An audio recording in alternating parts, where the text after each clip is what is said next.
ಅಂತ ಹೇಳಿದ್ರು. ನೋಡಿ ನಾನು ಹೇಳ್ತಾ ಇದ್ದೇನೆ ಕೇಳಿ ಅಂತ ಬೆರಳು ಈಗ ಮಾಡ್ಕೊಂಡು ಹೇಳಿದ್ರು. ಯಾವತ್ತೂ ಕೂಡ ನೀವು ನಾನು ಅದು ಮಾಡಿದ್ದೇನೆ, ಇದು ಮಾಡಿದ್ದೇನೆ, ಹಾಗೆ ಮಾಡಿದ್ದೇನೆ, ಹೀಗೆ ಮಾಡಿದ್ದೇನೆ ಬರೆದು ಇದನ್ನು ಪರಿಗಣಿಸಿ ನನಗೆ ಪ್ರಶಸ್ತಿ ನೀಡಬೇಕಾಗಿ ಕೇಳಿಕೊಳ್ಳುತ್ತೇನೆ. ಅಪ್ಲಿಕೇಶನ್ ಹಾಕಬೇಡಿ. ನಿಮಗೆ ಪ್ರಶಸ್ತಿ ಎಲ್ಲರೂ ಕೊಟ್ಟಿದ್ದಾರೆ, ಕಲಾವಿದರು ಪ್ರೋಗ್ರಾಮ್ ನೋಡಿದವರು ಕೊಟ್ಟಿದ್ದಾರೆ. ಅದಕ್ಕಿಂತ ದೊಡ್ಡ ಪ್ರಶಸ್ತಿ ಬೇರೆ ಏನಿಲ್ಲ. ನೀವು ಅಪ್ಲಿಕೇಶನ್ ಹಾಕ್ಬಾರ್ದು ಅಂತ. ನಮ್ಮವರ ಈ ನಿರ್ಲಕ್ಷ್ಯದ ಭಾವದ ಬಗ್ಗೆ ಈ ವಯಸ್ಸಲ್ಲಿ ನಾವು ಯಾವತ್ತೂ ಕೂಡ ಯಾರೇ ಇರಲಿ ಪ್ರಶಸ್ತಿ ಹಿಂದೆ ದಯವಿಟ್ಟು ಬೀಳಬಾರ್ದು.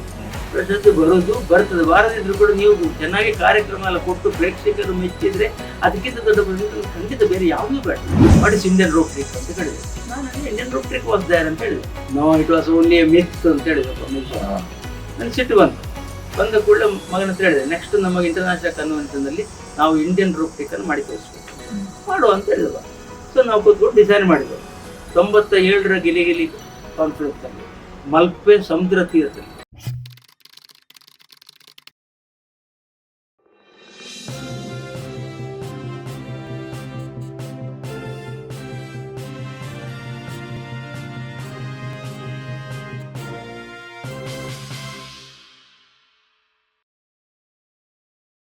ನಿಮ್ಮ ಇಡೀ ಶಾಲಾ ದಿನಗಳಿಂದ ಇವತ್ತಿನವರೆಗೂ ನಾವು ಇಲ್ಲಿವರೆಗೆ ಮ್ಯಾಜಿಕ್ ಬಗ್ಗೆ ಮಾತ್ರ ಮಾತಾಡಿದೆ.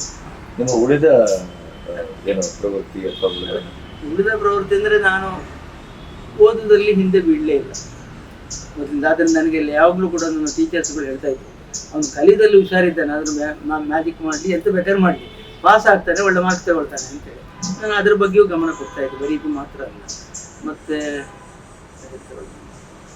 ನೀವು ಸಣ್ಣ ಏಜಲ್ಲಿ ಕಾದಂಬರಿ, ಹೌದು, ನನಗೆ ನನ್ನ ಫ್ರೆಂಡ್ ಮೂರ್ತಿ ದೇರಾಜ, ನಾವಿಬ್ರು ಜೊತೆಲೇ ಹೋಗ್ತಾ ಇದ್ದೆವು ಶಾಲೆಗೆಲ್ಲ. ಅವನು ಕಾದಂಬರಿ ಪುಸ್ತಕಗಳನ್ನೆಲ್ಲ ಪರ್ಟಿಕ್ಯುಲರ್ ನರಸಿಂಹನ ಪತ್ತೇದಾರಿ ಕಾದಂಬರಿ, ಆವಾಗ ಸಾಮಾನ್ಯವಾಗಿ ಮಕ್ಕಳೆಲ್ಲ ಲೈಬ್ರರಿ ತರೋದು. ಶಾಲೆ ಬಿಟ್ಟ ಕೂಡ ಅವನಿಗೆ ಪುಸ್ತಕ ನಾನು ತಗೊಳ್ಳೋದು. ನಾನು ರಸ್ತೆಯಲ್ಲಿ ಬರುವಾಗ ಓದ್ತಾ ಬರೋದು, ಮನೆಗೆ ಬರುವಾಗ ಪುಸ್ತಕ ಮುಗಿಸಿ ಆಗ್ತಿತ್ತು ನನಗೆ. ಒಂದ್ಸಲ ಎಂತ ಆಯ್ತಂದ್ರೆ ಹೀಗೆ ಬರುವಾಗ ಸಡನ್ ಆಗಿ ನಾನು ನಿತ್ಯಗಳು ಎಂತ ಅಂತ ನೋಡುದು, ಅಲ್ಲಿಂದ ಹಾವು ಇತ್ತು ಅಡ್ಡು. ಅವನು ಕೇಳಿದ, ಅದೇ ಹೇಗೆ ಗೊತ್ತಾಯ್ತು ನಿನ್ಗೆ ಹಾವು ಅಂತ ಗೊತ್ತಿಲ್ಲ? ಎಂಥದ್ದು ಮನಸ್ಸಿಗೆ ಎಂಥದ್ದು ಆಯ್ತು ಮಾರೆ ಅಂತಂದು ಓದಿ ನಾನು ಮುಗಿಸ್ತಾ ಇದ್ದೆ. ಈ ಪತ್ತೇದಾರಿ ಕಾದಂಬರಿ ಓದಿ ನರಸಿಂಹಯ್ಯನ ಕಾದಂಬರಿ ಓದಿ ನನಗೆ ಒಂದು ಪತ್ತೇದಾರಿ ಯಾಕೆ ಬರಿಬಾರದು ಅಂತ ಆಯ್ತು. ಬೆನ್ನು ಬಿಡದ ಬೇತಾಳ ಅಂತ ಅದಕ್ಕೆ ಹೆಸರು ಕಾದಂಬರಿ ಬರೆದೆ. ಇದು 67ನೇ ಇಸ್ವಿಯಲ್ಲಿ, ನಾನಾಗ ಹೈಸ್ಕೂಲಲ್ಲಿ ಓದ್ತಾ ಇದ್ದೆ, 8ನೇ ಕ್ಲಾಸ್ ಇರಬೇಕು.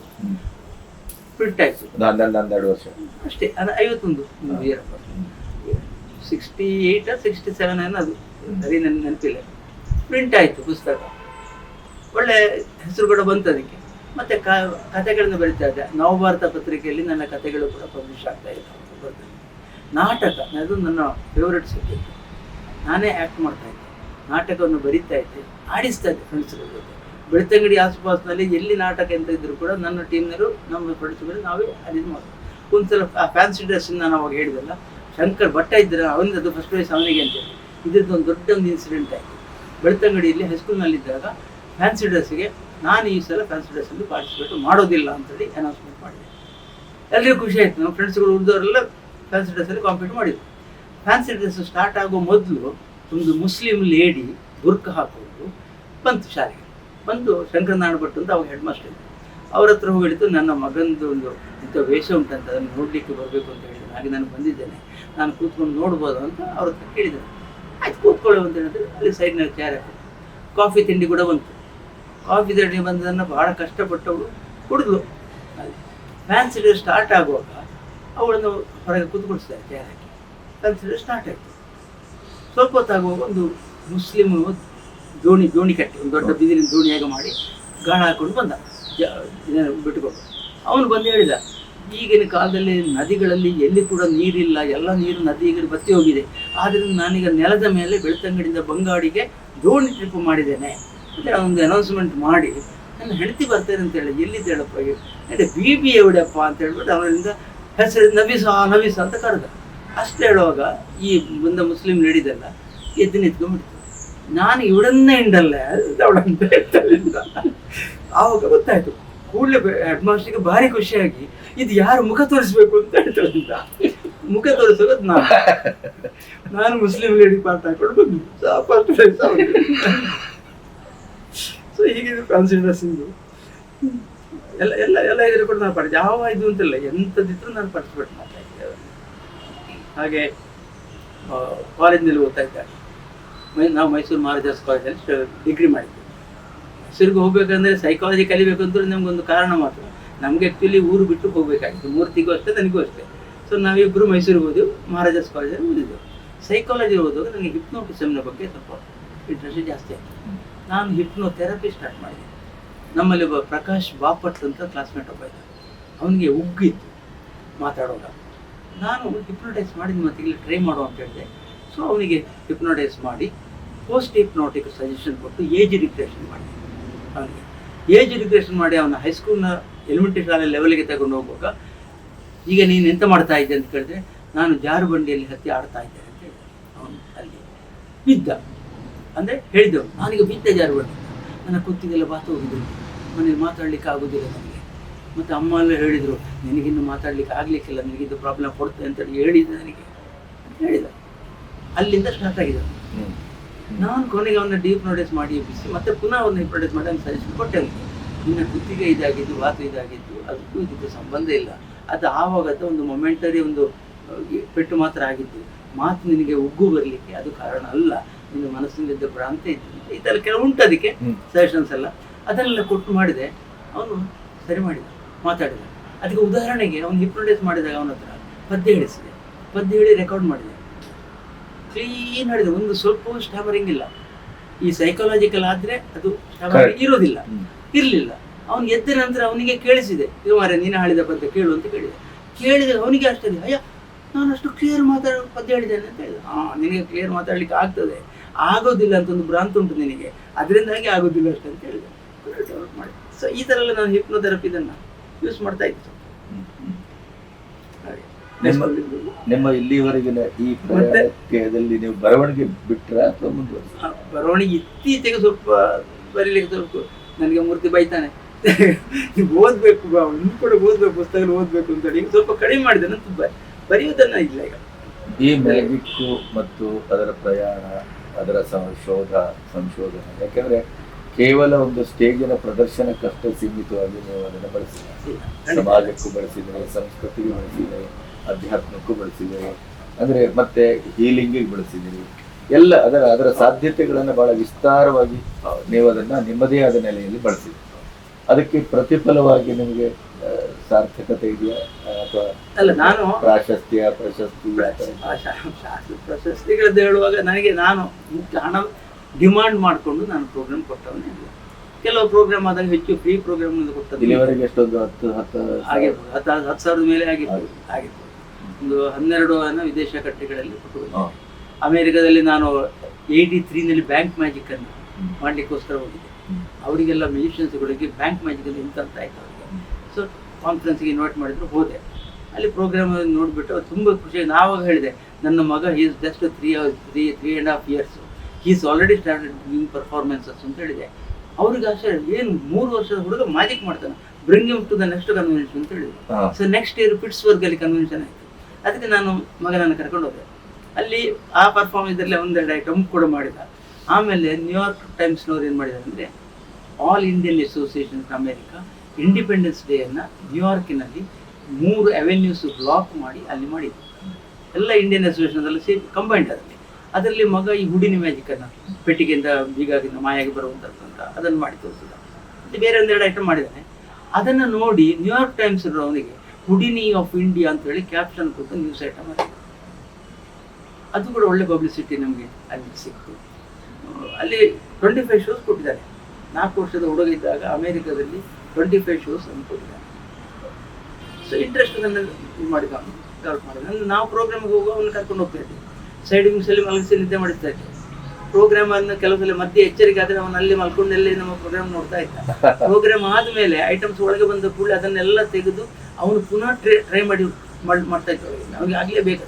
ನಮ್ಮ ಒಬ್ಬ ಅಸಿಸ್ಟೆಂಟ್ ಅವನ ಕ್ಯಾರಫಲ್ಲಿ ಇದ್ದ, ಐಟಮ್ ಮಾಡಿ ಹೀಗೆ ಡೆವಲಪ್ ಮಾಡ್ಕೊಂಡು ಹೋಗಿ. ಮತ್ತು ಅವನಿಗೆ ಫಾರಿನ್ದೆಲ್ಲ ಮ್ಯೂಸಿಷಿಯನ್ಸ್ಗಳಿಂದ ತುಂಬ ಸಪೋರ್ಟ್ ಮಾಡಿದ್ದೆ. ಅವನಿಗೆ ಹೇಳ್ತಾನೆ, ಬೇರೆ ಬೇರೆ ದೇಶಕ್ಕೆ ಹೋದಾಗ ನಿಮ್ಮ ಅನುಭವ ಇದೆ? ಫಾರಿನಲ್ಲಿ ನೋಡಿ ನನಗೆ ಈಗ ಫಾರಿನಲ್ಲಿ ಮ್ಯಾಜಿಕ್ ಇವತ್ತು ಟಿವಿಯಲ್ಲೂ ಅದು ಬರ್ತಾ ಇದೆ. ನೀವು ಹೇಳಿದಾಗ ಅದರ ಸೀಕ್ರೆಟ್ಸ್ಗಳು ಇತ್ಯಾದಿಗಳು ಎಲ್ಲವೂ ಹೌದು. ಇವತ್ತು ಜಾಹೀರಾಗ್ತಾ ಇದೆ. ಬಟ್ ನೀವು ಹೋದ ಕಾಲದಲ್ಲಿ ಬಹುಶಃ ಅದು ಇರಲಿಲ್ಲ. ಇಲ್ಲ, ತುಂಬಾ ಕಡಿಮೆ ಇಲ್ಲ. ಅವತ್ತು ನೀವು ಅವರೊಟ್ಟಿಗೆ ಕಂಪೇರಿಟಿವ್ಲಿ ನೋಡ್ಕೊಂಡಾಗ ಏನಿಸ್ತದೆ? ಅಲ್ಲ, ಅದು ಕಂಪೇರಿಟಿವ್ ನೋಡಿದ್ರೆ ನಮ್ಮ ಪರ್ಫಾರ್ಮೆನ್ಸ್ ಸ್ಟೈಲಿಗೂ ಅವರ ಪರ್ಫಾರ್ಮೆನ್ಸ್ ಸ್ಟೈಲಿಗೂ ಡಿಫ್ರೆನ್ಸ್ ಇದೆ. ಅವ್ರದ್ದೇನೆಂದ್ರೆ ಒಂದು ಅವ್ರನ್ನ ಅಪ್ರಿಷಿಯೇಟ್ ಮಾಡಿದ್ದು ಯಾಕಂದ್ರೆ ಪರ್ಫೆಕ್ಷನ್ ಬಾರದೆ ಅವ್ರು ಮಾಡ್ತಾ ಇದ್ರು. ನಮ್ಮಲ್ಲಿ ಸೀಕ್ರೆಟ್ ಗೊತ್ತಾದ ಕೂಡಲೇ ಪ್ರಾಕ್ಟೀಸ್ ಕೂಡ ಸರಿ ಮಾಡದೆ ಮಾಡೋರು ಅಂಥವ್ರ ಸಂಖ್ಯೆನೇ ಜಾಸ್ತಿ. ಸೊ ಅದು ನನಗೆ ನಾನು ಹಾಗೆ ಮಾಡಬಾರ್ದು, ನಾನು ಪ್ರಾಕ್ಟೀಸ್ ಮಾಡಿಯೇ ಮಾಡಬೇಕು ಅಂತೇಳಿ ಒಂದು ನಿರ್ಧಾರ ತಗೊಳ್ಳಿಕ್ಕೆ ಅದು ಕಾರಣ ಆಯ್ತು ನನಗೆ. ಮತ್ತು ಇನ್ನೊಂದು ನನಗೆ ಪ್ಯಾಷನ್, ನಾನು ಹೇಳಬೇಕು ಅಂತ ಇದ್ದಾಗ ನನಗೆ ಮಹಾರಾಜಾಸ್ ಕಾಲೇಜಲ್ಲಿ ಓದ್ತಾ ಇದ್ದಾಗ ನಾಟಕದಲ್ಲಿ ಆ್ಯಕ್ಟ್ ಮಾಡಿದ್ದೆ.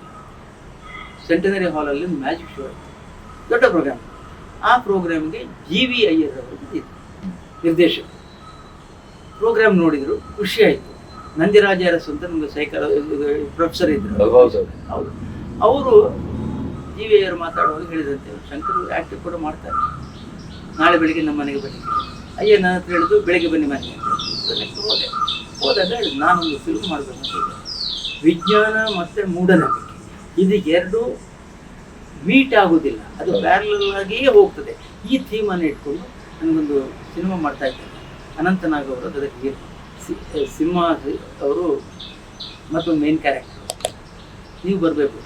ನಾನು ಎಂತ ಮಾಡೋದು ಹೇಳಿದೆ, ಅದರಲ್ಲಿ ಹಿಪ್ನೋಟಿಸಮ್ ಮಾಡೋ ಸೀನ್ ಬರ್ತದೆ. ಅನಂತನಾಗ್ ಸೈಂಟಿಸ್ಟ್, ಅದಕ್ಕೆ ಸ್ವಲ್ಪ ನಿಮ್ಮ ಹೆಲ್ಪ್ ಬೇಕು ನನಗೆ ಅಂತ ಹೇಳಿ. ಆಯಿತು ಅಂತ ಹೇಳಿದೆ. ಸೊ ನಾನು ಅವ್ರ ಜೊತೆ ಸೇರಿದೆ. ಆ ಹಿಪ್ನೋಟಿಸಮ್ ಜೊತೆಗೆ ಅನಂತನಾಗ್ ಅವ್ರ ಜೊತೆ ಸೇರಿದೆ. ಅದನ್ನು ನೋಡಿ ಅವರು ಹೇಳಿದರು, ನೀವು ನಾಟಕದಲ್ಲೆಲ್ಲ ಆ್ಯಕ್ಟ್ ಮಾಡ್ತೀನಿ ಅಂತ ನಂದಿರಾಜ ಅರಸು ಹೇಳಿದ್ರು, ನೀವು ಇದರಲ್ಲಿ ಒಂದು ಆ್ಯಕ್ಟ್ ಯಾಕೆ ಮಾಡಬಾರ್ದು ಅಂತ ಹೇಳಿದೆ. ನಗಾಡಿದೆ, ಮಾಡಿ ಅಂತ ಹೇಳಿದ್ರು. ಸನ್ಯಾಸಿಯ ಶಿಷ್ಯನ ಕ್ಯಾರೆಕ್ಟರ್ ನನಗೆ ಕೊಟ್ಟು, ಸಿಂಹನ CR ಸಿಂಹಂದು ಶಿಷ್ಯನ CR ಅಲ್ಲ ಶ್ರೀನಾಥ್ನ ಅಣ್ಣ. ಸೊ ಅದರಲ್ಲಿ ಗುಹೆಯ ಸಿಂಹ, ಹೌದು, CR ಸಿಂಹ ಅವರ ಸನ್ಯಾಸಿಯ ಶಿಷ್ಯನ ಕ್ಯಾರೆಕ್ಟರ್ ನಾನು ಮಾಡಿದ್ದೇನೆ. ಅಯ್ಯರ್ ಮತ್ತೊಂದೆರಡು ಫಿಲ್ಮಲ್ಲಿ ಮಾಡಿದ್ದೇನೆ, ಅದು ರಿಲೀಸ್ ಆಗ್ತದೆ. ಬಟ್ ಈ ಸಂಕಲ್ಪ ಅನ್ನೋ ಈ ಸಿನಿಮಾ ಮಾತ್ರ 72 ನ್ಯಾಷನಲ್ ಅವಾರ್ಡ್ ಗೆದ್ದಿದೆ. ಮತ್ತು ನೀವಾಗ ನನ್ನ ಹತ್ರ ಸನ್ಮಾನ ಪ್ರಶಸ್ತಿಗಳೆಷ್ಟು ಸಿಕ್ಕಿದೆ ಅಂತ ಕೇಳಿದ್ದೆ. ನಾನು ಯಾವತ್ತೂ ಕೂಡ ಪ್ರಶಸ್ತಿಗೆ ಕೈ ಮುಗಿದವ ಅಲ್ಲ. ಒಂದ್ಸಲ 97ರಲ್ಲಿ ಉಡುಪಿಯಲ್ಲಿ ಗಿಲಿ ಕಾನ್ಫರೆನ್ಸ್ ನಾವು ಮಾಡಿದೆ. 3 ಇಂಟರ್ನ್ಯಾಷನಲ್ ಕಾನ್ಫರೆನ್ಸ್ ನಾವು ಉಡುಪಿಯಲ್ಲಿ ಮಾಡಿದ್ದೇವೆ. 97ರ ಕಾನ್ಫರೆನ್ಸ್ಗೆ ಶಿವರಾಮ್ ಕಾರಂತರು ಬಂದಿದ್ದರು. ಅವರು ಬಂದು 2.5 ಗಂಟೆ ಕೂತಲ್ಲಿಂದ ಏಳದೆ ಕಾರ್ಯಕ್ರಮವನ್ನು ನೋಡಿ ಹೋಗಿದ್ದಾರೆ. ಅಷ್ಟು ಇಷ್ಟಪಟ್ಟಿದೆ. ನಾನು ಅವರಿಗೆ ಸುಸ್ತಾಯಿತು ಅಜ್ಜನಿಗೆ ಅಂತ ಕೇಳಿದ್ದಕ್ಕೆ, ದೇಹಕ್ಕೆ ಆಯಾಸ ಆಯಿತು, ಆದರೆ ಮನಸ್ಸಿಗೆ ನನಗೆ ಖುಷಿ ಆಯಿತು ಅಂತ ಹೇಳಿ ಖುಷಿ ಆಯಿತು ಅಂತ. ಮರು ದಿವಸ ನಾನು ಅವರ ಮನೆಗೆ ಹೋಗಿದ್ದೆ. ಅದು ಹೋಗ್ಲಿಕ್ಕೆ ಕಾರಣ ಅಂತಂದರೆ, ಅದು ನಾನು ಆರ್ಥಿಕವಾಗಿ ಬಹಳಷ್ಟು ಸೋತು ಹೋಗಿದ್ದೆ ಆಯಿತು. ಅದೆಲ್ಲ ಪೇಪರ್ನಲ್ಲೆಲ್ಲ ಬಂದಿದೆ.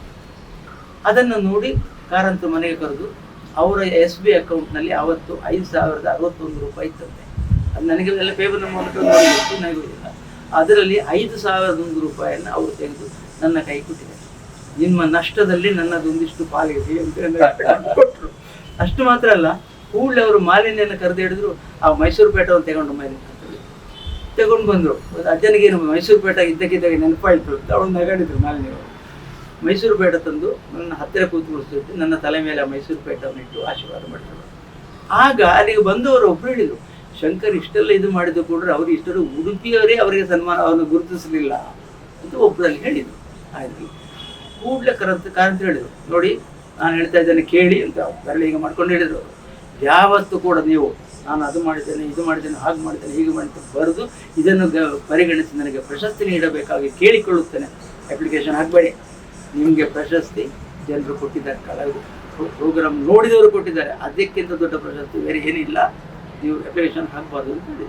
ಆಯಿತು, ನಾನು ಇದನ್ನು ಜೀವನ ಪರ್ಯಂತ ಪಾಲಿಸ್ಕೊಂಡು ಬರ್ತೇನೆ ಅಂತ ಹೇಳಿ ಇವತ್ತಿನವರೆಗೂ ನಾನು ಅಪ್ಲಿಕೇಶನ್ ಯಾವ ಪ್ರಶಸ್ತಿ ಅದರ ಸರ್ಕಾರ ಗಮನಿಸಲಿಲ್ಲ. ಸರ್ಕಾರ ನಾನು ಕೇಳಿಕೊಂಡು ಹೋಗಿಲ್ಲ. ಮತ್ತೆ ಮೊದಲು ಇಲ್ಲಿ ಪೂನಾದಲ್ಲಿ ಒಂದು ಮ್ಯಾಜಿಕ್ ಸಂಸ್ಥೆಯವರು ನನಗೊಂದು ಕೆಲವು ವರ್ಷದ ಹಿಂದೆ ದೊಡ್ಡ ಸನ್ಮಾನ ಮಾಡಿದ್ರು ಪೂನಾದಲ್ಲಿ. ಅದು ಮಾಡಿದ್ದು ಇಲ್ಲಿ ಪತ್ರಿಕೆಲ್ಲ ಬಂದ ಕೂಡಲೇ ಇಲ್ಲಿ ಉಡುಪಿಯಲ್ಲಿ ಇರುವ ಕೆಲವು ಸಂಸ್ಥೆಯವರೆಲ್ಲ ಒಟ್ಟು ಸೇರಿ, ಅಯ್ಯೋ ಪೂನಾದವರು ಇದು ಮಾಡಿದ್ರೆ ನಾವು ಮಾಡಿದ್ದೇವೆ ಅವರಿಗೆ ಅಂತೇಳಿ ಅವರೆಲ್ಲ ಒಟ್ಟು ಸೇರಿ ಒಂದು ಮಾಡಿದ್ರು ಉಡುಪಿಯಲ್ಲಿ 2014ರಲ್ಲಿ. ಬಟ್ ಅಮೆರಿಕದ ಅಂತಾರಾಷ್ಟ್ರೀಯ ಜಾದೂಗಾರ ಸಂಘ ನಿಮಗೆ ಅಲ್ಲಿ ನನಗೆ ಇಂಡಿಯಾದ ಇದರದ್ದು ಪ್ರೆಸಿಡೆಂಟ್ ಕೂಡ ಮಾಡಿದ್ದಾರೆ. ಈ ನಮ್ಮವರ ಈ ನಿರ್ಲಕ್ಷ್ಯದ ಭಾವದ ಬಗ್ಗೆ ಈ ವಯಸ್ಸಲ್ಲಿ ಏನು ಅನಿಸ್ತದೆ? ಇಲ್ಲ, ಅದ್ರ ಬಗ್ಗೆ ನಾವು ಯಾವತ್ತೂ ಕೂಡ ಯಾರೇ ಇರಲಿ ಪ್ರಶಸ್ತಿಯ ಹಿಂದೆ ದಯವಿಟ್ಟು ಬೀಳಬಾರ್ದು. ಪ್ರಶಸ್ತಿ ಬರೋದು ಬರ್ತದೆ, ಬಾರದಿದ್ರು ಕೂಡ ನೀವು ಚೆನ್ನಾಗಿ ಕಾರ್ಯಕ್ರಮ ಎಲ್ಲ ಕೊಟ್ಟು ಪ್ರೇಕ್ಷಕರು ಮೆಚ್ಚಿದ್ರೆ ಅದಕ್ಕಿಂತ ದೊಡ್ಡ ಪ್ರಶಸ್ತಿ ಖಂಡಿತ ಬೇರೆ ಯಾವುದೂ ಬೇಡ. ಖಂಡಿತ ಬೇಡ. ಇದು ಆದ ನಿಲುವು ನನ್ನ ಗುರುತಿಸಿದ್ರೆ ಖುಷಿ ಆಗ್ತದೆ, ಇಲ್ಲ ಅಂತ ಹೇಳೋದಿಲ್ಲ. ಪ್ರಶಸ್ತಿ ಕೊಟ್ಟರೆ ಖುಷಿ ಆಗ್ತದೆ, ಆದರೆ ಪ್ರಶಸ್ತಿಗೋಸ್ಕರ ಯಾವುದು ಆಸೆ ಪಡ್ತಾರೆ. ನೀವು ಅಷ್ಟೆಲ್ಲ ದೇಶಕ್ಕೆ ಹೋಗಿ ನಮ್ಮ ದೇಶದ ಪ್ರಾತಿನಿಧಿಕವಾಗಿ ಇದನ್ನೆಲ್ಲ ಮಾಡಿದ್ದು ನಿಮಗೆ ಹಿತ್ತಲಗಿಡ ಕೊನೆಗೂ ಮುದ್ದಾಗುವುದಿಲ್ಲ. ಆಗಿದೆ, ಹಾಗೆ ಏನು ಮಾಡೋದು. ಸೊ ಹಿಂತಿರುಗಿ ನೋಡಿದ್ರೆ ಏನು ಏನೋ ಸ್ವಲ್ಪ ನನ್ನ ಜೀವನದಲ್ಲಿ ಇಷ್ಟು ವರ್ಷಗಳ ಏನೋ ಮಾಡಬೇಕಾಗಂತ ನಾನು ನೆನೆಸಿದ್ದೇನೋ ಅದನ್ನು ಸಾಮಾನ್ಯವಾಗಿ ಸಾಧ್ಯ ಆದಷ್ಟು ನಾನು ಮಾಡಿ ಆಗಿದೆ, ತೃಪ್ತಿ ಇದೆ, ಸಾಕು. ಈಗೇನು ಮಾಡ್ತೀವಿ? ಈಗ ಏನಾದರೂ ವಸ್ತುಗಳನ್ನ ಯೋಜನೆ ಬಗ್ಗೆ ಮಾಡ್ತಾ ಇರ್ತೇನೆ, ಏನಾದರೂ ಮಾಡ್ಲಿಕ್ಕೆ ಅಷ್ಟೇ. ಆದರೆ ದೈಹಿಕವಾಗಿ ಸ್ವಲ್ಪ ಆಗೋದಿಲ್ಲ, ಕಷ್ಟ ಆಗ್ತದೆ. ಅದು ರಂಗಮಂದಿರದಲ್ಲಿ ಅಂದರೆ ಪುತ್ತೂರಿನಲ್ಲಿ ನಾನು ತುಂಬ ಸಮಯ ಇದ್ದೆ. ನನ್ನ ಭಾವನ ಮನೆಯಲ್ಲಿ ಅಕ್ಕನಿಗೆ ಮಕ್ಕಳಿಲ್ಲ, ಅಕ್ಕ ಭಾವ ಇಬ್ಬರೇ ಇತ್ತು, ನಾನು ಅವ್ರ ಜೊತೆ ಇದ್ದೆ. ಅದು ಪೇಟೆ ಬದಿಯಲ್ಲಿದ್ದ ಕಾರಣ ನನಗೆ ಪ್ರೋಗ್ರಾಮ್ಗೆ ಸಾಮಾನು ತಗೊಂಡು ಹೋಗ್ಲಿಕ್ಕೆಲ್ಲ ಈಸಿ ಆಗ್ತಾ ಇತ್ತು. ಅಲ್ಲಿದ್ದಾಗ ಫಿಲೋಮಿನಸ್ ಹೈಸ್ಕೂಲ್ನಲ್ಲಿ ಡೆನ್ನಿಸ್ ಡಿಸೂಸ ಅಂತ ಅವರು ಹೆಡ್ ಮಾಸ್ಟರ್ ಇರ್ತಾರೆ. ಅವರು ಹೇಳಿದರು, ನಮಗೆ ಇಲ್ಲಿ ರಂಗಮಂದಿರ ಇಲ್ಲ, ನಾವೊಂದು ದುಬೈಗೆ ಹೋಗಿ ಪ್ರೋಗ್ರಾಮ್ ಮಾಡಿ ಇಲ್ಲೊಂದು ರಂಗಮಂದಿರ ಕಟ್ಟುವ, ಅಲ್ಲಿ ಎಲ್ಲ ದುಡ್ಡು ಕೊಡ್ತಾರೆ ಅಂತ ಹೇಳಿದಾರೆ ಅಂತ ಹೇಳಿದ್ರು. ಹೋಗುವ ಅಂತ ಹೇಳಿದೆವು. ಸೊ ಹೋದೆವು. ಹೋಗಿ ದುಬೈಲಿ ಪ್ರೋಗ್ರಾಮ್ಸ್ ಎಲ್ಲ ಆಯಿತು. ನಾನು ದುಡ್ಡು ತಗೊಂಡು ಮಾಡಿದ ಪ್ರೋಗ್ರಾಮ್ ಅಲ್ಲ. ಅಲ್ಲಿ ಸಾಕಷ್ಟು ಹಣ ಕೂಡ ಸಂಗ್ರಹ ಆಗಿದೆ. ಪುತ್ತೂರಿನಲ್ಲಿ ರಂಗಮಂದಿರ ಕೂಡ ಆಯಿತು ಫಿಲೋಮಿನಸ್ ಹೈಸ್ಕೂಲ್. ಹ್ಯೂಸ್ಟನ್ ಮೀನಾಕ್ಷಿ ದೇವಾಲಯಕ್ಕೆ ಸಹಾಯ ಆಗ್ತಾರೆ. ಅಲ್ಲಿ ಅವರು Houston Indian exhibition Meenakshi temple ಕಟ್ಟಿದಾಗ ಅದಕ್ಕೆ ಫಂಡ್ ರೈಸಿಂಗ್ಗೋಸ್ಕರ ಅವರು ಪ್ರೋಗ್ರಾಮ್ ಮಾಡಿದ್ರು. ಅದು ಕೂಡ ನಾನು ಅಲ್ಲಿ ಹೋಗಿ ಮಾಡಿದ ಶೋ. ಅದು ನಾನು ದುಡ್ಡಿಗೆ ಮಾಡಿದ ಪ್ರೋಗ್ರಾಮ್ ಅಲ್ಲ. ಹೆಚ್ಚಿನ ಫಾರಿನ್ ಟ್ರಿಪ್ಗಳಲ್ಲೆಲ್ಲ ಜನರಲ್ಲಿ ತಿಳ್ಕೊಂಡಿರ್ಬೋದು, ಫಾರಿನಲ್ಲಿ ಹೋಗಿ ಇಷ್ಟು ಸಾವಿರ ಪ್ರೋಗ್ರಾಮ್ ಕೊಟ್ಟಿದ್ದೇನೆ ಅಂತ ಹೇಳಿದ್ರೆ ಇವ್ರ ಇಷ್ಟು ಕೋಟಿ ದುಡ್ಡು ಇರ್ಬೋದು ಅಂತೇಳಿ. ದಯವಿಟ್ಟು ಅದು ತಪ್ಪು ಅಭಿಪ್ರಾಯ. ನಾನು ಅಷ್ಟು ಕೋಟಿ ದುಡ್ಡು ಮಾಡಿದ ಒಂದು ಜೀವನದಲ್ಲೇ ನಾನು ಮಾಡಿದ. ಹಾಗಂತೇಳಿ ಮರ್ಯಾದೆಯಿಂದ ಬದುಕಲಿಕ್ಕೆ ಬೇಕಾದಷ್ಟು ನನ್ನ ಹತ್ರ ಇದೆ. ನೀವು ಬುದ್ಧಿಮಾಂದ್ಯ ಶಾಲೆಗಳ ಆ ಹುಡುಗರಿಗೋಸ್ಕರ ಮತ್ತೆ ಕೆಲವು ದೇವಸ್ಥಾನದ ಕಟ್ಟಡ ಆ ಥರದ್ದೆಲ್ಲ ಮಾಡಿದ್ವಿ. ಸಹಾಯಾರ್ಥ ಪ್ರೋಗ್ರಾಮ್ ಕೊಟ್ಟಿದ್ದೇ ಜಾಸ್ತಿ. ನಾನು ಬೇರೆ ಬೇರೆ ವಿದ್ಯಾಸಂಸ್ಥೆಗಳಿಗೆ, ಟೆಂಪಲ್ಸ್ಗಳಿಗೆ ಎಲ್ಲ ಕೊಟ್ಟದ್ದೇ ಜಾಸ್ತಿ. ನಿಮ್ಮನ್ನ ದೃಷ್ಟಿಯಲ್ಲಿ ನೋಡಿದಾಗ ನಿಮ್ಮ ಮಗನ ಬಗ್ಗೆ? ಮಗನಿಗೆ ನನ್ನ ಮಗನು ಮ್ಯಾಜಿಕ್ನಲ್ಲಿ ಮತ್ತು ಸಾಮಾನ್ಯವಾಗಿ ಉಳಿದ ಎಲ್ಲ ಕಲಾ ಫೀಲ್ಡ್ಗಳಲ್ಲಿ ಅವನು ತುಂಬ ಇಂಪ್ರೂವ್ ಆಗಿದ್ದಾನೆ. ಸ್ವಂತ ಪರಿಶ್ರಮದಿಂದ ಮತ್ತು ಸ್ಟಡಿ ಮಾಡಿ ಅವನು ಮುಂದೆ ಬರ್ತಾನೆ. ಅದೊಂದು ತೃಪ್ತಿ ಉಂಟು ನನಗೆ. ಮಗ ನನ್ನ ಹೆಸರನ್ನು ಮುಂದೆ ತಗೊಂಡು ಹೋಗ್ತಾ ಇದ್ದಾನೆ. ಮಗಳು ಅಷ್ಟೇ, ಅವಳು ಒಳ್ಳೆಯ ಗುಡ್ ಹೌಸ್ ವೈಫ್. ಈಗ ಅಲ್ಲಿ ಭಾರವಿದ್ಯರಾಜನ ಮದುವೆ ಆದಮೇಲೆ ಅವರು ವೃದ್ಧಾಶ್ರಮವನ್ನು ನಡೆಸ್ಕೊಂಡು ಹೋಗ್ತಾ ಇದ್ದಾಳೆ. ಇವರು ಅದು ಅವನ ಜೊತೆ, ಗಂಡನ ಜೊತೆ ಕೈ ಜೋಡಿಸ್ತಾರೆ. ನಾವು ಇಬ್ಬರು ಗಂಡ ಹೆಂಡತಿ ಇಲ್ಲಿ ಇದ್ದೇವೆ. ನಿಮ್ಮ ಈ ಕೆಲಸದಲ್ಲಿ ನಿಮ್ಮ ಇದು ಮೆಸಸ್ಸಿನ ಕಾಲೇಜ್ ತುಂಬ ಇದೆ. ಯಾಕಂದರೆ ಫಸ್ಟ್ ಮದುವೆ ಆದ ಕೂಡಲೇ 76ರಲ್ಲಿ, ನಾನು 76 ಮಾರ್ಚ್ 4ಕ್ಕೆ ಮದುವೆ ಆಗಿದೆ. ಮಾರ್ಚ್ 6ನೇ ತಾರೀಕಿಗೆ 7ಕ್ಕೆ ಸರಿ ನೆನಪಿಲ್ಲ, ಹುಬ್ಬಳ್ಳಿ ಟೌನ್ ಹಾಲಲ್ಲಿ ಪ್ರೋಗ್ರಾಮ್ ಇತ್ತು. ಮದುವೆ ಆದ ಕೂಡಲೇ ನಾನು ಅವಳ ಹತ್ರ ಹೇಳಿದೆ, ಹುಬ್ಬಳ್ಳಿಗೆ ಹೋಗುವ ಅಂತೇಳಿ. ನಾವು ಬಾಡಿಗೆ ಕಾರಲ್ಲಿ ಹೋಗುದು. ಹೋಯ್ತಲ್ಲಿ ಪ್ರೋಗ್ರಾಮ್ಗಳು ಸ್ಟೇಜಿಗೆ ಹೋದ್ಮೇಲೆ ಹೇಳಿದೆ ಅವಳ ಹತ್ರ, ನೀನು ನನ್ನ ಜೊತೆ ಪ್ರೋಗ್ರಾಮ್ಗೆ ಬರ್ತೀಯಾ ಅಥವಾ ನೀನು ಮನೆಯಲ್ಲೇ ಇರ್ತೀಯಾ ಕೇಳಿದೆ. ಆಗ ಮನೆಯಲ್ಲೇ ಅವಳು ಇರುವ ಅವಶ್ಯಕತೆ ಇರಲಿಲ್ಲ, ಯಾಕೆ ಅಮ್ಮ ಅಪ್ಪ ಎಲ್ಲ ಹುಷಾರಿದ್ರು. ನಾನು ನಿಮ್ಮ ಜೊತೆ ಬರ್ತೇನೆ ಅಂತ ಹೇಳಿದೆ. ಹಾಗೆಯೇ ಇಲ್ಲಿಂದಲೇ ಸ್ಟಾರ್ಟು. ಒಳಗಡೆ ಕಾಸ್ಟ್ಯೂಮ್ಸ್ ಎಲ್ಲ ಸೆಟ್ ಮಾಡಿ ಇಡ್ದು, ಅದೆಲ್ಲ ಈಗ ಸ್ಟಾರ್ಟ್ ಮಾಡು ಅಂತೇಳಿ ಅವಳು ಅದನ್ನು ಮಾಡಿದ್ರು. ಸ್ವಲ್ಪ ಸಮಯ ಆದಮೇಲೆ ದುಬೈಗೆ ನಾವು ಹೋದಾಗ ಇಬ್ಬರೇ ಹೋಗಿದ್ದು, ಆ ಫಿಲೋಮಿನಸ್ ಕಾಲೇಜ್ ಪ್ರೋಗ್ರಾಮ್ ಅಂದಾಗಲ್ಲ. ಅದಕ್ಕೆ ನನಗೆ ಡ್ರೆಸ್ ಚೇಂಜ್ ಮಾಡಲಿಕ್ಕೆ ಒಳಗೆ ಹೋದಾಗ ಸ್ಟೇಜ್ ಬ್ಲ್ಯಾಂಕ್ ಆಗ್ತದೆ. ನಾನು ಯಾವತ್ತೂ ಸ್ಟೇಜನ್ನು ಖಾಲಿ ಬಿಟ್ಟವಲ್ಲ ಕಾರ್ಯಕ್ರಮದಲ್ಲಿ. ಕೂಡಲೇ ನಾನು ಅವಳಿಗೊಂದು ಕೆಲವು ಐಟಮ್ಸನ್ನು ಕಲಿಸಿ, ನಾನು ಒಳಗೆ ಡ್ರೆಸ್ ಮಾಡಲಿಕ್ಕೆ ಹೋಗುವಾಗ ನೀನು ಈ ಐಟಮ್ ಸ್ಟೇಜಲ್ಲಿ ಮಾಡೋದು ಅಂತೇಳಿ ಮಾಡಿದ್ಲು ಅವಳು ಪ್ರೋಗ್ರಾಮ್. ಅವಳಿಗೆ ಅವಾಗ ಹೇಳಿದರು, ಕರ್ನಾಟಕದ first lady mission of Karnataka ಅಂತೇಳಿ ಅವಳಿಗೆ ಬಂದ ಮೇಲೆ ಪತ್ರಿಕೆಯವರೆಲ್ಲ ಹೇಳಿದ್ರು. ಹಾಗೆ ಶಾಮರ್ ಪ್ರೋಗ್ರಾಮ್ನಲ್ಲಿ ಕಂಪ್ಲೀಟ್ ಸ್ಟೇಜ್ ಮ್ಯಾನೇಜ್ಮೆಂಟ್ ಎಲ್ಲ ಅವಳು ಮಾಡ್ತಾರೆ. ಅವಳದ್ದು ಫುಲ್ ಸಪೋರ್ಟ್. ಒಂದು ಇಡೀ ಕುಟುಂಬವನ್ನೇ ಒಂದು ಜಾದೂ ಕಲೆಯ ಒಂದು ಅಖಾಡವಾಗಿ ನೀವು ಅದನ್ನು ಕಟ್ಟಿದ. ಹೌದು, ಈಗ ಅದರಲ್ಲಿದೆ. ನಾವು ತಂದೆ, ಮಗಳು, ಮಗ, ಹೆಂಡತಿ ನಾವಾಯಿತು. ಆಮೇಲೆ ಮಕ್ಕಳಿಗೆ ಮದುವೆ ಆದಾಗ ಮಕ್ಕಳ ಮಾವನ ಮನೆಯವರು ಮೂರ್ತಿ ದೇರಾಜೆ ಅವರ ಮಗಳನ್ನು ನನ್ನ ಮಗನಿಗೆ ಮದುವೆ ಆಗಿದೆ. ನನ್ನ ಮಗಳನ್ನ ಮೂರ್ತಿ ದೇವರಾಜವರ ಮಗ ಭಾರ ವಿಜಯರಾಜರು ಕೊಟ್ಟರು. ಒಂದೇ ದಿವಸ ಬೆಳಿಗ್ಗೆ 7-8 ಗಂಟೆಗೆ ಒಂದು ಮದುವೆ, 11 ಗಂಟೆ ಇನ್ನೊಂದು ಮದುವೆ, ಒಂದೇ ದಿವಸ ಮಾಡಿದ್ದಾರೆ. ಅದರಿಂದ ಅವರ ಮನೆಯವರು ಪೂರ್ತಿ ನಮ್ಮ ಜೊತೆ ಇದ್ದಾರೆ. ಹಾಗೆ ನಮ್ಮ ಎರಡೂ ಕುಟುಂಬದ ಹೆಚ್ಚು ಕಮ್ಮಿ 10 ಜನ ಒಂದು ಪ್ರೋಗ್ರಾಮ್ನಲ್ಲಿ ನಾವು ಪಾರ್ಟಿಸಿಪೇಟ್ ಮಾಡ್ತೇವೆ, ಸ್ಟೇಜಲ್ಲಿ ಕೊಡ್ತೇವೆ. ಈಗಲೂ ಅಷ್ಟೇ ಹಾಗೆ ನಡೀತಾರೆ. ಈ ಥರದ ಕುಟುಂಬ ಇದೆಯಾ ನನಗೆ ತಿಳಿದಾಗೆ ಇಲ್ಲ, ಗೊತ್ತಿಲ್ಲ. PC ಸರ್ಕಾರ ಅವ್ರದ್ದು, ಅವರು ಅಪ್ಪ ಮಗ ಅವರೇನು ಮಾಡ್ತಾ ಇದ್ದದ್ದು ಗೊತ್ತುಂಟು ನನಗೆ. ಇದೆಲ್ಲ ಇಷ್ಟು ಫ್ಯಾಮಿಲಿ ಮೆಂಬರ್ಸ್ ಇನ್ವಾಲ್ವ್ ಆಗ್ತಾ ಇದ್ರು ಏನು ಗೊತ್ತಿಲ್ಲ. ಬಟ್ ಈಗ ಮೊದಲನ ಆ ಚಾರ್ಮ್ ಇಲ್ಲ ಅಲ್ಲ, ಮೊದಲನೇ ಚಾರ್ಮ್ ಇಲ್ಲ, ಖಂಡಿತ ಒಪ್ಕೊಳ್ತಾರೆ. ಮೊದಲನೇ ಚಾರ್ಮ್ ಇಲ್ಲ. ಮೊದಲು ಪ್ರೋಗ್ರಾಮ್ ಎಲ್ಲ ಆಗುವಾಗ ಎಲ್ಲ 15 ದಿವಸ, 1 ತಿಂಗಳೆಲ್ಲ ಹಾಲ್ ಬುಕ್ ಮಾಡಿ ದಿವಸಕ್ಕೆ 2 ಪ್ರೋಗ್ರಾಮ್ನಾಗೆಲ್ಲ ಕೊಡ್ತಾ ಇದ್ದ ದಿವಸಗಳಿತ್ತು. ಈಗೆಲ್ಲ ಅಂಥದ್ದು ಆಗೋದೇ ಇಲ್ಲ. ಹಾಗಾದರೆ ಉಳಿದ ಸೋಷಿಯಲ್ ಮೀಡಿಯಾಗಳಲ್ಲಿ ಬೇಕಾದಷ್ಟು ಮನೋರಂಜನೆಗಳು ಸಿಗ್ತವೆ, ಅದನ್ನೇ ಇದು ಮಾಡ್ತಾ ಇದ್ದಾರೆ. ನೀವು ಅಂತಾರಾಷ್ಟ್ರೀಯ ಕೆಲವು ಸಮ್ಮೇಳನದಲ್ಲಿ ಭಾಗವಹಿಸಿ? ನಾನು 4 ಅಂತಾರಾಷ್ಟ್ರೀಯ ಸಮ್ಮೇಳನದಲ್ಲಿ ಭಾಗವಹಿಸ್ತೇನೆ. ಅಲ್ಲಿ ಅವರೇ ಇನ್ವೈಟ್ ಮಾಡಿದ್ರು, ಹೋಗಿದ್ದೆ. ಅಲ್ಲಿ ಆಗ ಒಂದು ಕಾನ್ಫರೆನ್ಸಿಗೆ ಹೋದಾಗ ಒಬ್ಬರು ಕೇಳಿದರು, what is Indian rope trick ಅಂತ ಕೇಳಿದ್ರು. ಇಂಡಿಯನ್ ರೋಪ್ ಟ್ರಿಕ್ ಅಂತ ಒಂದು ಮ್ಯಾಜಿಕ್ ಇದೆ. ಅದು ಭಾರತದ, ಪ್ರಪಂಚದ ಎಲ್ಲ ರಾಷ್ಟ್ರಗಳು ಹೇಳೋದು ಇಂಡಿಯನ್ ರೋಪ್ ಟ್ರಿಕ್ ಅಂತ ಹೇಳೋದು. ನಮ್ಮಲ್ಲಿ ಸ್ಟ್ರೀಟ್ ಮ್ಯೂಸಿಷನ್ ಮಾಡ್ತಾ ಇದ್ದಾರೆ. ಹಗ್ಗವನ್ನು ಸುತ್ತ ಹಾಕಿಟ್ಟು ಪುಂಗಿ ಊದಿದಾಗ ಹಗ್ಗ ಸ್ಟ್ರೈಟ್ ನಿಂತ್ಕೊಳ್ತದೆ. ಆಮೇಲೆ ಒಬ್ಬ ಹುಡುಗ ಅದರ ಮೇಲೆ ಹತ್ಕೊಂಡು ಹೋಗ್ತಾನೆ. ಹೋಗಿ ಹುಡುಗ ಅಲ್ಲಿಂದ ಪೀಸ್ ಆಗಿ ತುಂಡಾಗಿ ಕೆಳಗೆ ಬಿದ್ದು ಆ ತುಂಡೆಲ್ಲ ಒಟ್ಟು ಸೇರಿಸಿ ಒಂದು ಬಾಸ್ಕೆಟ್ನಲ್ಲಿ ಹಾಕಿ ಅವನು ಎದ್ದು ಬರುದು ಅಂತೇಳಿ ಇತಿಹಾಸ ಹೇಳ್ತಾರೆ. ಅದರ ಬಗ್ಗೆ ಜಿಜ್ಞಾಸೆ ಉಂಟು.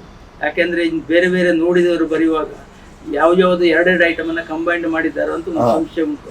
ಬಾಸ್ಕೆಟ್ ಒಂದು ಮ್ಯಾಜಿಕ್ ಉಂಟು, ಅದು ಮತ್ತೆ ಈ ರೋಪ್ ಟ್ರಿಕ್ ಅನ್ನ ಕಂಬೈಂಡ್ ಮಾಡಿ ಹೇಗೆ ಮಾಡಿದ್ರು ಗೊತ್ತಿಲ್ಲ. ಇರಲಿ, ನಾನು ಹೋದಾಗ ಅವ್ರು ನಮ್ಮ ಹತ್ರ ಕೇಳಿದ್ರು, what is Indian rope trick ಅಂತ ಕೇಳಿದ್ರು. ನಾನು Indian rope trick was there ಅಂತ ಹೇಳಿದೆ. No, it was only a myth ಅಂತ ಹೇಳಿದಪ್ಪ ಮನುಷ್ಯ.